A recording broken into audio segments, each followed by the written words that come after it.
Money controls how we live, what we can build, and even who holds power in society. Yet most of us never stop to ask a simple question. What exactly is money, and how did it become so powerful? This audiobook summary explores Money, a story of humanity by David McWilliams, a book that reveals money is not just coins or paper, but a social technology that shaped human civilization.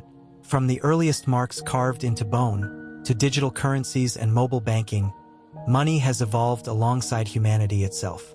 You'll discover how ancient societies measured value with grain, how medieval Florence reinvented banking, how the American Republic built trust through stable money, why the gold standard collapsed, how hyperinflation destroyed Weimar Germany, and why modern experiments like cryptocurrency struggle to function as real money. More importantly, this story reveals one powerful idea. Money is neither good nor bad. It simply reflects human choices. Understanding its history helps us see beyond numbers and make better financial decisions today. Money in the beginning. In the 1950s, archaeologists discovered something extraordinary on the banks of the Congo River, the Ishango Bone. It was a baboon bone carved with deliberate markings, dating back nearly 18,000 BC. Many researchers believe these marks represented debts paid or owed. If true, this simple bone may be humanity's earliest record of debit and credit, our first attempt to understand value. But value itself is complex. What something is worth depends on who wants it and why. For most of history, humans lived in small hunter-gatherer groups. That changed with farming. Larger communities required new tools, not machines but social technologies. Law, language, religion, and money emerged to help humans cooperate at scale. Grain, debt, and the birth of finance. In early civilizations, value revolved around food. In ancient Sumer, a day's labor was paid in grain. The unit of money was the shekel, roughly equal to a bushel of barley. City granaries controlled grain supplies, making them the world's first central banks. Good harvests meant more money. Surpluses funded governments, temples, and officials. A 5,000-year-old Mesopotamian text tells the story of Kushim, a man who borrowed barley to brew beer and agreed to repay the loan with interest. This introduced a revolutionary idea. The future had economic value. Interest connected today's actions with tomorrow's outcomes. Kushim is also important for another reason. His name is the first recorded human name in history. Money and writing were born together.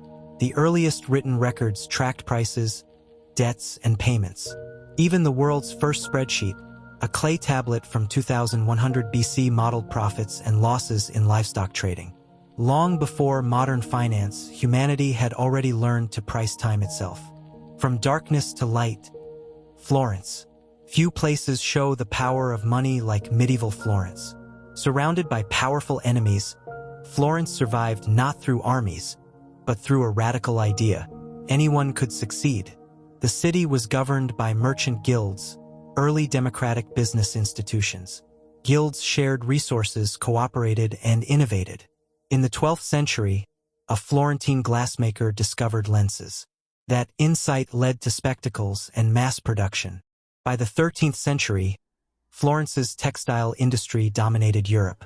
In 1252, the city introduced a new currency, the gold florin. Each coin contained a precise amount of gold. Its value was trusted and carefully managed. As Florence's trade expanded, the florin became Europe's reserve currency. High demand made it liquid, powerful, and profitable. The rise of banking. Florentine bankers made a crucial discovery. Most deposited money was never withdrawn, so they lent it out. As long as they kept enough reserves, banks could create loans and new money. This system, now called fractional reserve banking, turned banks into engines of growth. Loans created deposits. Deposits funded more loans. Economic power shifted from kings to merchants. Florence helped pull Europe out of feudalism and into the Renaissance, attracting minds like Leonardo da Vinci and Michelangelo. Money lit the path from medieval darkness to modern civilization. Money and the American Republic. After the American Revolution, the new nation faced chaos. During the war, the government printed money called continentals. they quickly became worthless. Alexander Hamilton understood one truth: no nation survives without trusted money. In 1792, the Coinage Act created the US dollar. Its value was tied to the trusted Spanish silver dollar.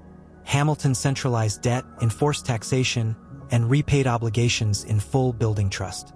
When rebellion erupted over whiskey taxes, federal authority prevailed. Money bound the states together. While Europe remained unstable, America focused on growth, laying foundations for global power. The Yellow Brick Road, the gold standard. The gold standard tied money to gold, promised stability but limited growth. As populations grew and gold remained scarce, money per person shrank. Prices fell. Wages collapsed. This deflation devastated farmers and workers. A crisis in one country spread worldwide. Gold discoveries briefly saved the system, but World War I and the Great Depression exposed its flaws. In 1936, the gold standard officially ended. The Yellow Brick Road disappeared.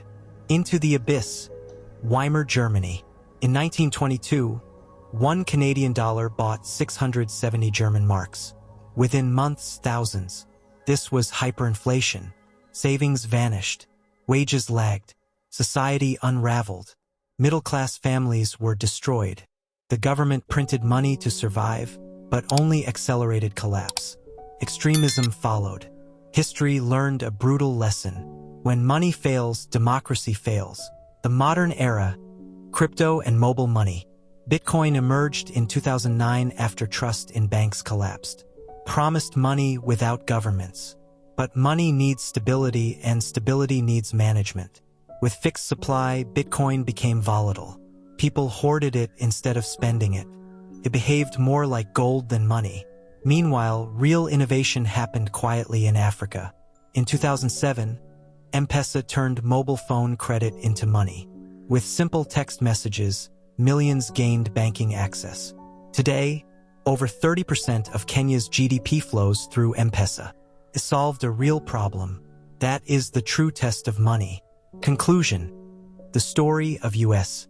From the Ishango Bone to digital wallets, money has evolved with humanity. Created writing, law, banking, and nations. It has built empires and destroyed them. But money itself is neutral. It is a tool. The real question is how we choose to use it. When financial innovation serves people, societies flourish. And when it serves only profit, systems collapse. This was Money, a story of humanity by David McWilliams. If you found this summary valuable, share your thoughts in the comments. What idea stayed with you the most? For more clear and simple audiobook summaries, subscribe to YT Books Readers.